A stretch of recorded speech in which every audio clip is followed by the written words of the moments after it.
Hi guys and welcome back to a new video on the channel. I'm back again with another guide. This time is the passing guide, so I'll walk you through all the basic passing mechanics for you to understand the game better, when to use them and when not. I've previously also made a shooting guide, so if you are struggling to score goals or to finish your chances, make sure to check that out as well. And for now, let's just get straight into it, starting off with normal X pass.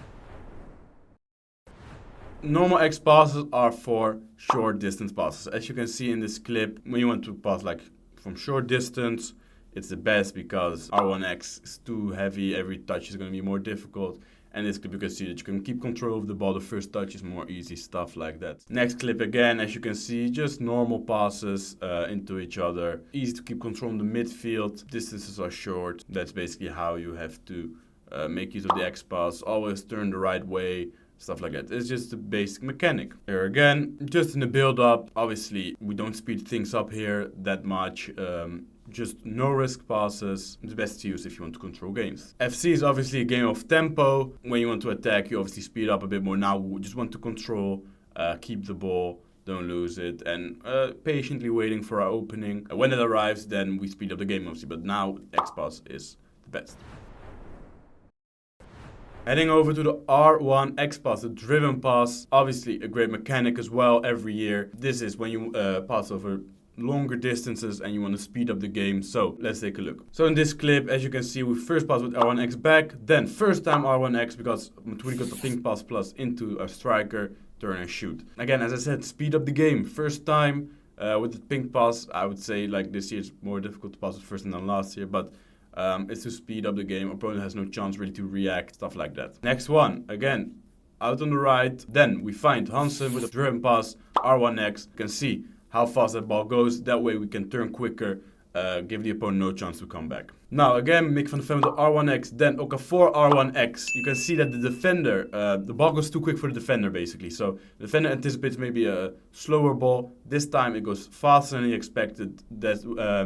This is why we can turn away with Crespo and take the finish without him being able to recover from that. And then the last one, the R1X into the strike and then immediately turn to a side. Because, as I said, you speed up the game. That also means your opponent has less time to think defensively. He'll probably make a rush decision. And that way we can benefit from doing the most simple thing, basically turning away in your first touch and then shooting. Up next, we got the triangle, the pass you want to play. When there's space in behind, you want your player to make a run. Then that pass has to come in front of him. It's a through ball. That was the word I was looking for. I forgot it in English, but through ball. That's what you want. So let's take a look at the first clip. As you can see, we triggered Dembele early. Then we wait, we see him moving, anticipate him wanting to basically keep that offside line up with his defender. So he's stepping up.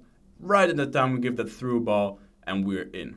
Next clip, we see our striker making a run, his defenders are gone, through ball into him, then obviously slowing down a bit and looking where he's going to move his goalkeeper, but you can see the through ball.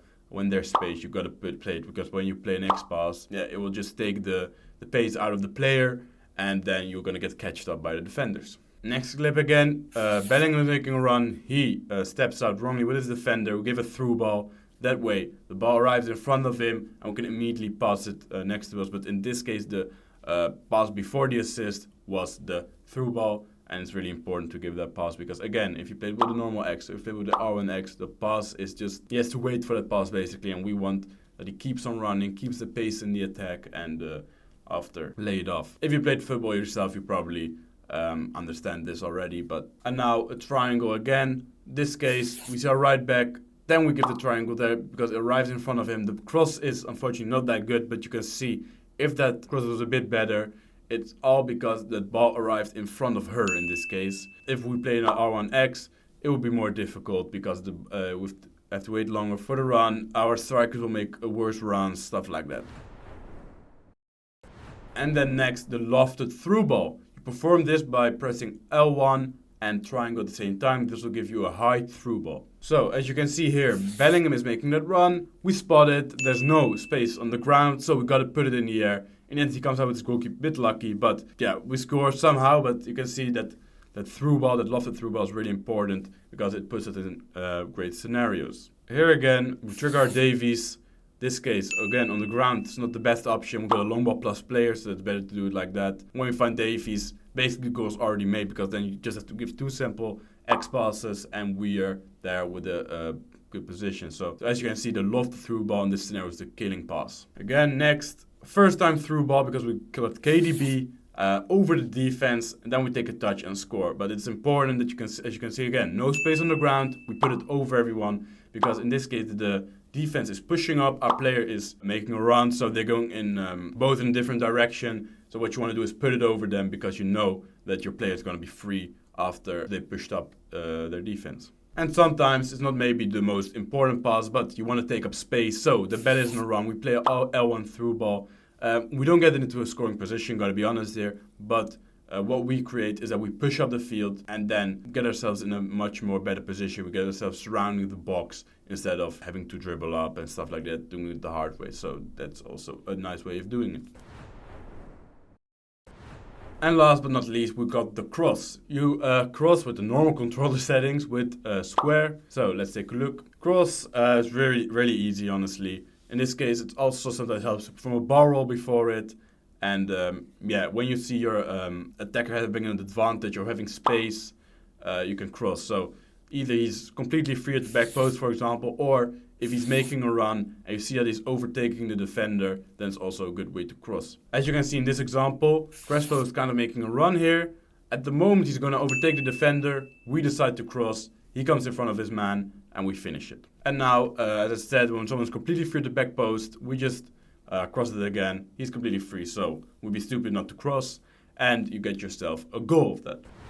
So guys, this was the passing guide. If you've got any questions, leave them down below. If you want to see more of this, also let us know. And then if you enjoyed the video, please like, subscribe, and I'll see you for the next time. Bye.